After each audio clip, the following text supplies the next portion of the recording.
we really are still not taking full advantage of this fascinating and this very, very opportunity-laden sub-region that we're part of. BIMP-EAGA, the Brunei, Indonesia, Malaysia, Philippines, East ASEAN Growth Area, which is really a sub-regional grouping under ASEAN. Diba? So let's do a quick 101. Yes, Bing. BIMP-EAGA came about during the time of FBR. It was on March 24, 1994, here in the city of Davao, when the four countries agreed to formalize what was otherwise a centuries old trading. Because even before Philippines became a republic, this trading within BIMP-EAGA had been existing already, particularly between Mindanao and Palawan and across the borders because it's just near.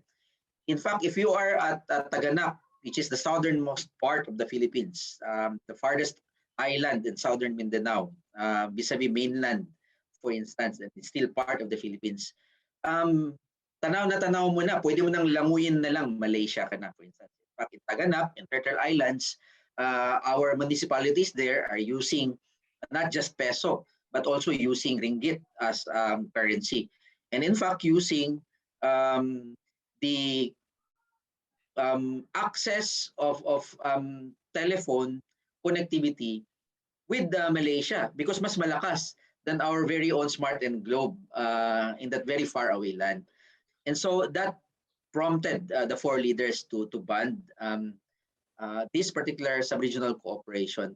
BIMP-EAGA really became an opportunity for Mindanao and Palawan in the case of the Philippines to look at the bigger picture and the bigger horizon in terms of opportunities for investments. And that's why through the years, BIMP-EAGA became a major justification for us here in Mindanao to ask and to propose for viable projects, airports, seaports, because these are not just only serving Mindanao vis-a-vis its domestic role, but also its role in the BIMP-EAGA. You spoke of Mindanao and Palawan for as part as being the Philippine segments that are part of BIMP-EAG. Let's talk about the others. Let me just put the map up here. If you look at the bigger island, that's the entire Borneo Island, which is made up of three countries. Of course, you have there the small speck, which is the entire country of Brunei Darussalam. Very small, but one of the world's richest countries because it's a major oil exporting country, Brunei, which is part of BIMP-EAGA. And then adjacent to it, of course, are the states of Sabah, Sarawak, and Labuan of Malaysia. So these three states are Malaysia's focus areas for BIMP-EAGA. Now, if you go down further in the Borneo Island, the orange-colored areas of Kalimantan, it's actually consisting of East Kalimantan, West Kalimantan, and Central Kalimantan, which are focus areas of BIMP-EAGA. Farther to the right or in the middle, lower middle, you have Sulawesi. North and South Sulawesi are also Indonesia's focus areas for BIMP-EAGA. So these provinces of Indonesia and the three states of Malaysia and the entire country of Brunei Darussalam, together with Palawan and Mindanao and the Philippines, are the ones making up this sub-regional, sub-national cooperation, except for Brunei, which is an entire country itself.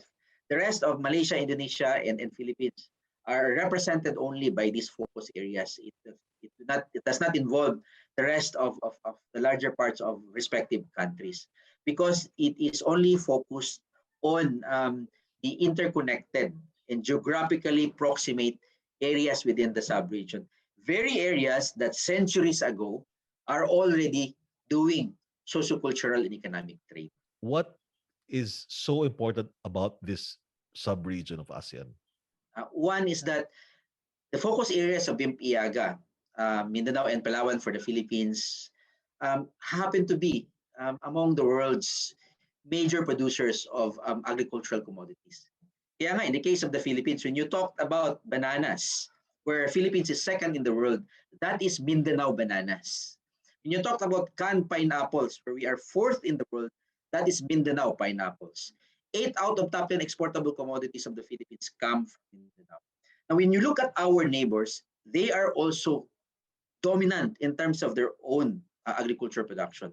if Malaysia is the world's #1 exporter and supplier of palm oil, these are 80% located in the Borneo Island. That is a BIMP-EAGA area, along with the BIMP-EAGA focus areas of Indonesia.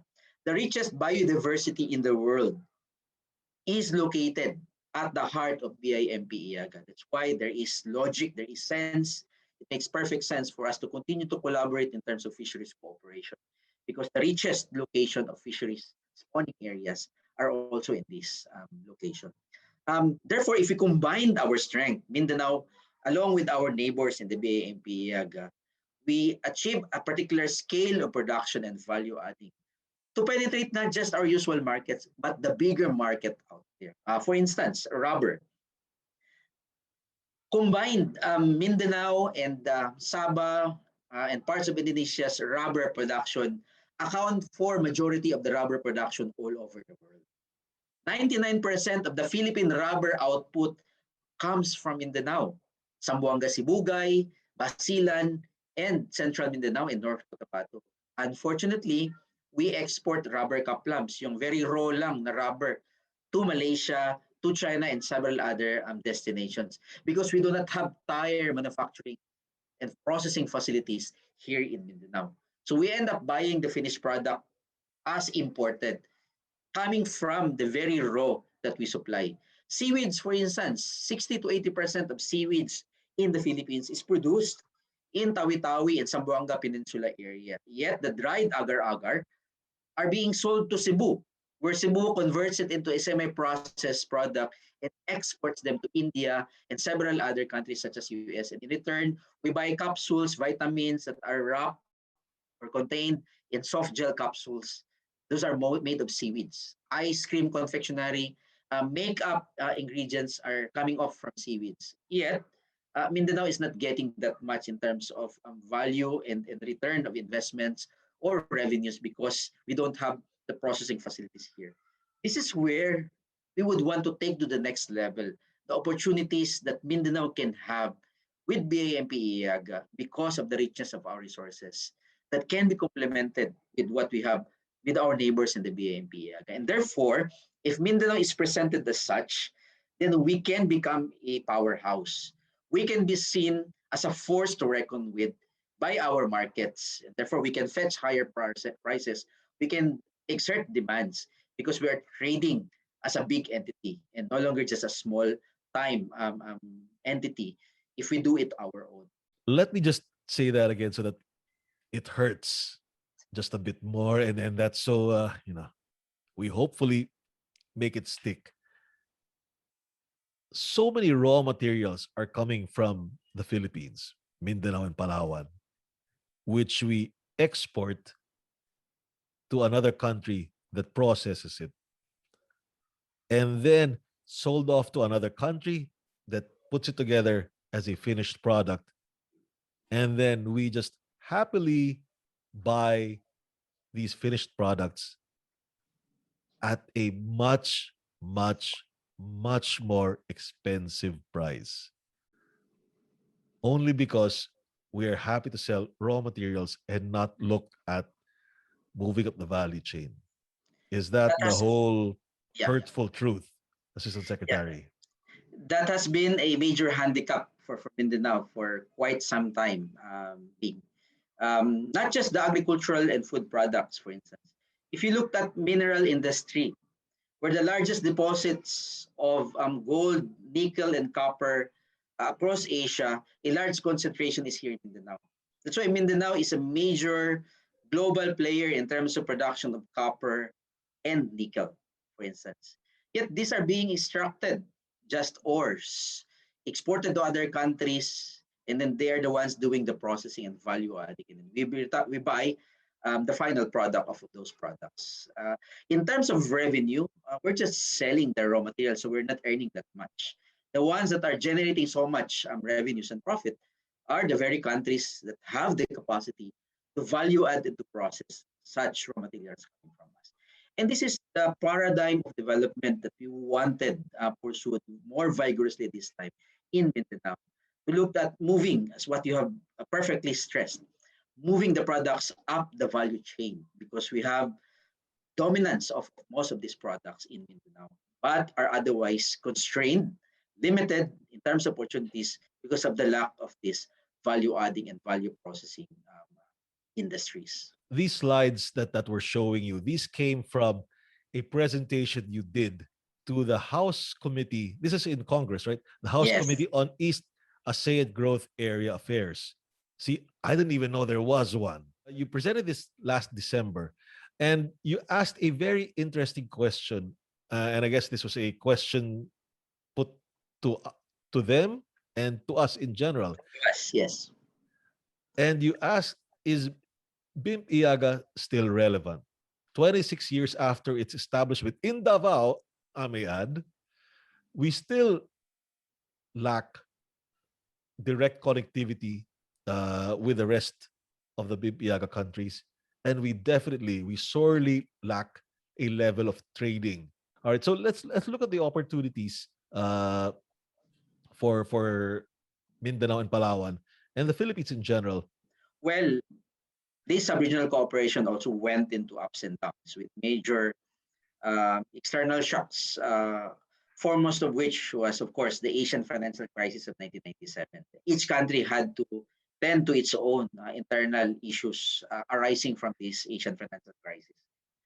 However, way past that, we still see later on many of the initiatives presenting the viability of the sub-region to be dynamically pursued, supported by government. It's important to point out, being that BIMP-EAGA, while started off as a government initiative of the four leaders, President Ramos, former President Ramos, former President Suharto, and then former Prime Minister Mahathir, and then Sultan Bolkiah of Brunei. But at the end of the day, it is the private sector that was deemed to be the engine of growth for the sub-region. That's why in the BIMP-EAGA structure, private sector represented by the BIMP-EAGA Business Council has been given the fifth country status, recognizing the role of the private sector as the ones creating the opportunities in terms of investments, in terms of jobs, in terms of mobility and connectivity across these focus areas. You may think the three countries are doing well, particularly in the Borneo areas, with Brunei, the states of Sabah, Sarawak, and Labuan of Malaysia, and the provinces of East, West, and Central Kalimantan of Indonesia in the Borneo Island, demonstrating the ideal picture of BIMP-EAGA sub-regional cooperation. Pwede nang wala si Mindanao sa picture as far as they're concerned, kung tutuusin. But these three countries have really seen the strategic value and the importance of getting Mindanao in the loop because of the many opportunities we offer, especially in terms of our products and our commodities that can be value added, aside from us being an additional market to the products. Tayo naman, we always look at BIMP-EAGA as additional markets. We used to be just Mindanao 50 years ago, a mere raw material supplier to Visayas and Luzon. Up until later on, bananas started to get exported. Sardines were canned, eventually exported. Canned pineapples and many other commodities in Mindanao today, including our Davao chocolates, being exported to Europe, and award-winning commodities in Europe, in fact. But historically, Mindanao was just regarded as a raw material supplier. Therefore, if we look at the direction of where Mindanao now in terms of the bigger market destinations, there is so much more that we can penetrate if we complement our commodities, our services with what our neighbors have in the BIMP-EAGA, because they themselves are also major players in the international market. And as a whole, BIMP-EAGA is a major global player in terms of sources of many commodities that are being needed every day in the world. Even with pandemic, you may close down several other industries. There may be a suspension of operations and production of certain commodities. But at the end of the day, even with pandemic and any other crisis or disasters, they still are going to eat food that can be supplied by the BIMP-EAGA. Obviously, right now, there is a renewed sense of purpose for Mindanao Development Authority, for the Philippine participation, and for the active Philippine role in BIMP-EAGA. Well, simply because there is a commitment on the part of the president to Yeah, but actually promote BIMP-EAGA. yeah, other than that being, President Duterte happened to be the mayor of the city of Davao when BIMP-EAGA was formed on March 24 of 1994. And that's the very reason why all these years he remained committed to supporting BIMP-EAGA. And in fact, the very first foreign visits that he made after assuming president of the Philippines were visits to Indonesia, Malaysia, and Brunei, just to demonstrate his commitment for BIMP-EAGA. Let's take a look at this because I think these slides of yours give us an idea of what our sub-region actually holds as promise. And this whole conversation we're having is really this. Let's move forward, look forward, and see what opportunities are there for the Philippines and for businesses in Mindanao and Palawan in the BIMP-EAGA sub-region. Yes, that's correct, Bing. In fact, at the ASEAN level, following the full implementation of ASEAN integration, where we are already across 10 countries economically integrated, meaning to say it's as if you are selling domestic because of zero tariff, or you're buying domestic even if it's coming from other country because of ASEAN integration. Um, the thought of that and the principle behind that is that within ASEAN, what is being pursued is an ASEAN production network, complementing each other country's product towards the bigger market of Europe, the Middle East, China, Japan, Korea, and several other destinations. That is the same principle that we are now pursuing in the BIMP-EAGA, looking at sub-regional production network so that we can penetrate bigger markets. Some of the early criticisms by certain sectors on BIMP-EAGA noon was that there's no logic doing business at BIMP-EAGA because how can you trade the same products? We produce practically almost the same products with our neighbors. So what is there to trade? The point there, actually later on when we wanted to qualify those perceptions is that it's not actually us doing the trading in exchange of what they have, for instance, but bringing it higher level further, which is complementation with what they have and what we don't have. Because when you talk specific products, yes, that's right. If we have coffee and cacao dominant here in Mindanao, well, Indonesia and Malaysia are the world's dominant players also of coffee and cacao. Yes, we're doing well with our bananas and our pineapples, for instance, but there is more that Mindanao would be able to derive if it's able to value add and process many of our products here in Mindanao, capturing bigger market destinations the same way that our neighbors are doing it now, for instance, for most of their commodities. So an example in the slide, for instance, is that poultry production, for instance, chicken here in Mindanao, is so much viable because Mindanao, compared to Luzon, is not much affected with the bird flu. Well, the Philippines, for quite some time, is the only country that had been spared by the avian flu. This production can be enhanced further with supply of corn coming from Gorontalo, Indonesia, for instance. Gorontalo is also the source of corn imports being made, for instance, by Cargill, which is a major feed production company based in General Santos and Coronadal, South Cotabato. Sources of our feed products. They import because our own corn production in Mindanao cannot keep up with their demand, especially during lean season. And what's good about this is that the production of corn in Gorontalo, Indonesia, which is part of BIMP-EAGA, happens at the time that we have their bumper harvest occurs when we have lean season here in Mindanao. So that is a perfect complementation of tapping into their sources. And our poultry products being certified halal with the facilitation of Malaysia and Brunei, which are the world's leading countries in terms of halal certification, so that we can penetrate the larger markets of the Middle East and Europe and even Japan, which puts premium on halal commodities. So this is just one product, poultry, an example of how later on Mindanao and Palawan as part of BIMP-EAGA can be complemented with the strengths of our neighbors so that we become bigger, we can scale up, and then we can penetrate and negotiate bigger market destinations. And in result, translates to better income opportunities in improvement in the lives of our people, especially here in Mindanao. Well, I think that's really the bottom line, diba? That we're not out there. You make an interesting point. We're not out there to trade, but rather you use the word complementation. Kung ano yung kulang sa atin, what we lack, and that they have, we work together and we put it all together. What one strength is, we bring it. If their strength is in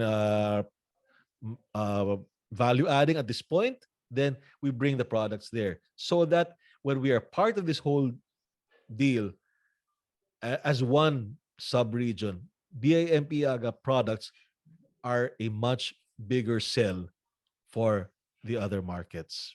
So that's how we look at the development paradigm of Mindanao in terms of economic corridor. And looking at the strength of each region so that walang competition. So Dabao's strength is the financial center and the logistics center for international outbound destination. Then when you Right. look at northern Mindanao, which is proximate to Cebu, kaya nga most of the multinational companies and manufacturing companies and industries are located in Cagayan de Oro and Iligan because it's much closer to Cebu and then onwards to Luzon. So that's the strength of Cagayan de Oro because of its proximity for domestic destination. When you look at western Mindanao, which is the richest aquaculture and fishery concentration of the country. Kaya nga, the top 10 sardines canneries in the Philippines are within that Western Mindanao Peninsula, particularly in Zamboanga City. Because nandyan ang spawning and rich producing areas in terms of sardines and many other aquaculture products. And you have the Bangsamoro region, whose strength is in aquaculture products and seaweeds also. So we are able to identify the strength of one region so that we very well know the kind of investment and the kind of infrastructure project that is needed in that particular region so that we would be able to bring products up the value chain.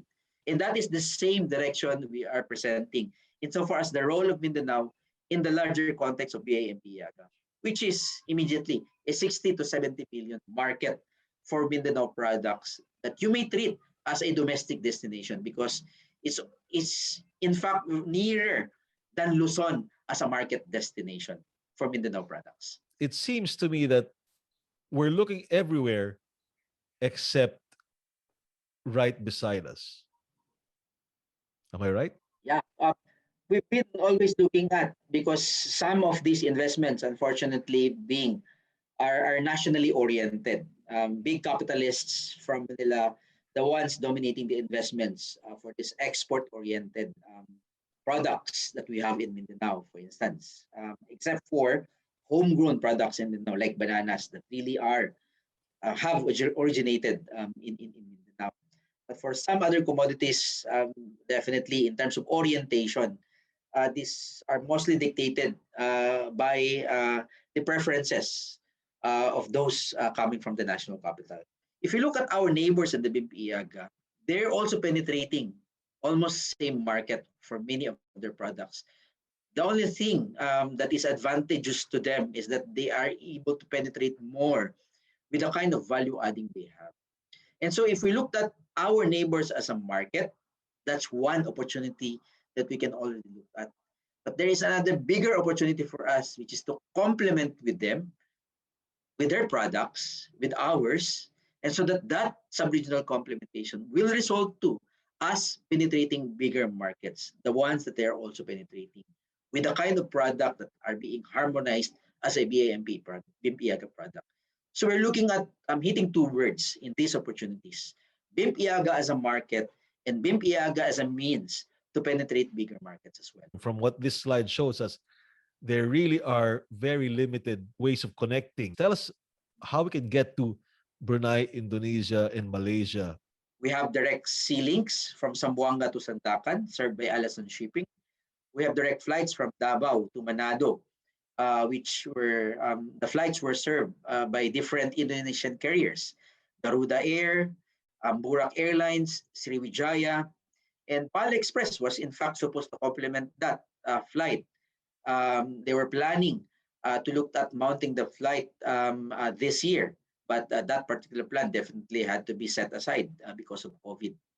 In terms of Zamboanga Sandakan direct flight, Pal Express was supposed to officially launch the Zamboanga Sandakan twice weekly flight March of last year. But because of pandemic, that particular initiative had to be set aside also. And Palawan and Kota Kinabalu, Puerto Princesa and Kota Kinabalu was also served before by a direct flight by Malaysian Air for quite some time. But because of load factor issues at the time, then that particular flight was suspended. We are still currently at the state where many of the investors are in the wait and see attitude.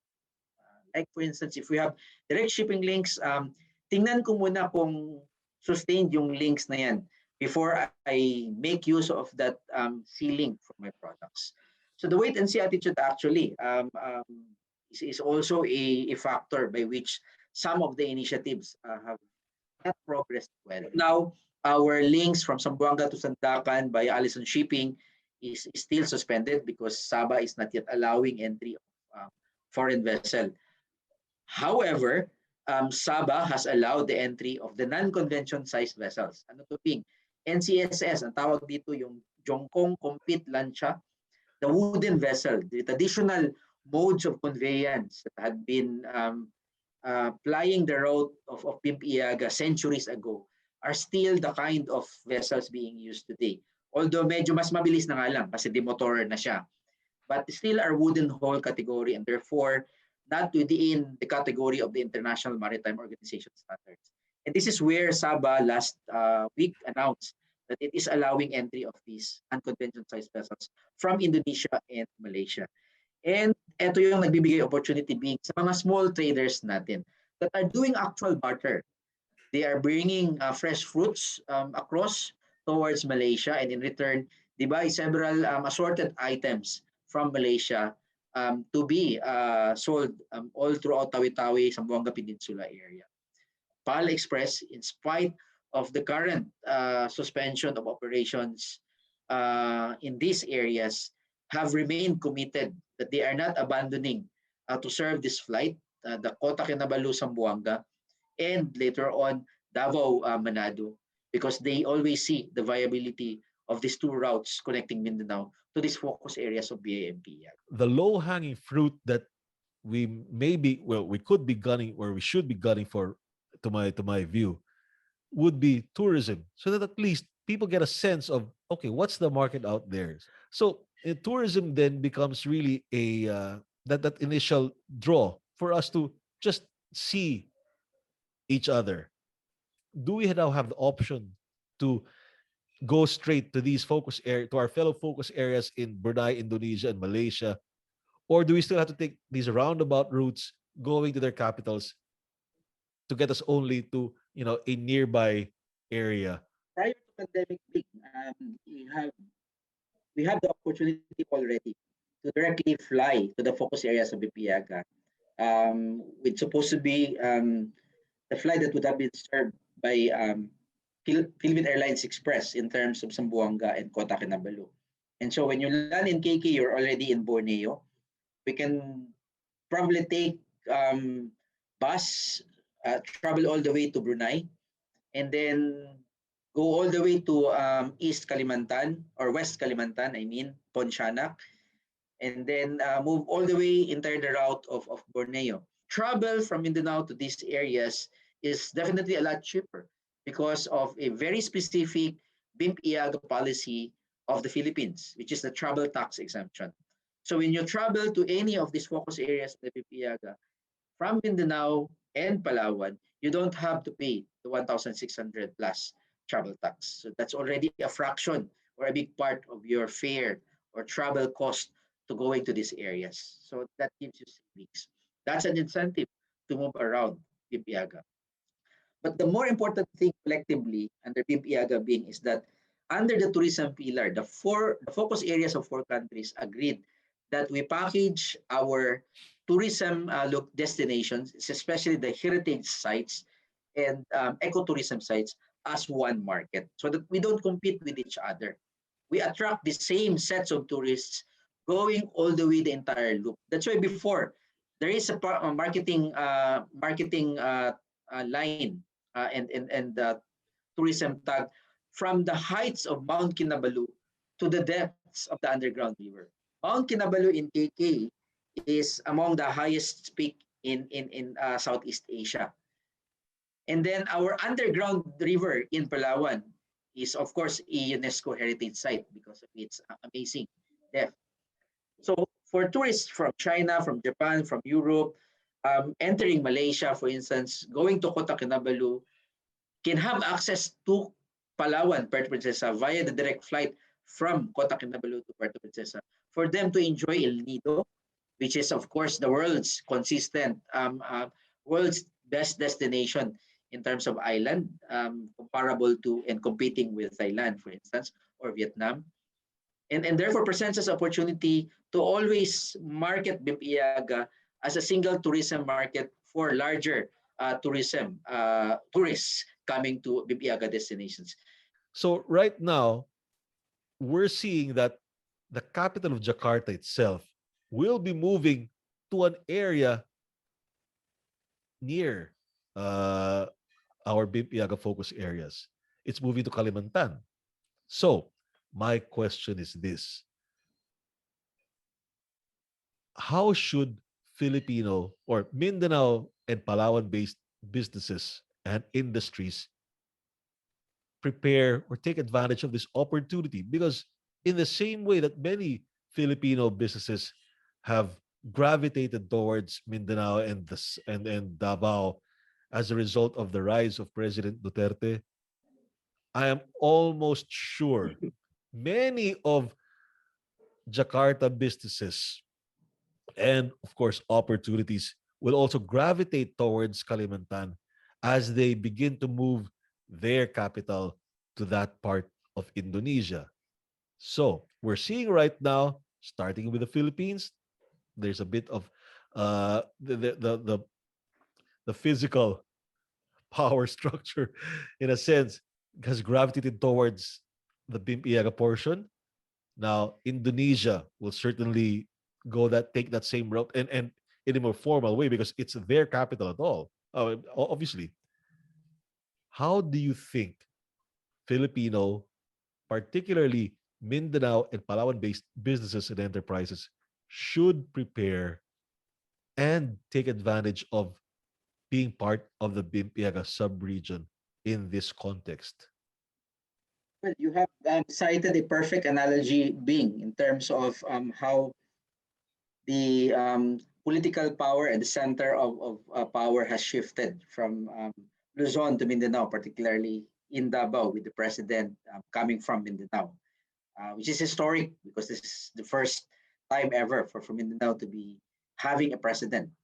And that particular shift in terms of attention certainly also ushered quite a lot of opportunities for Mindanao, being the center of attention both by domestic and international investors. Looking at the viability of doing business in Mindanao and not just Davao.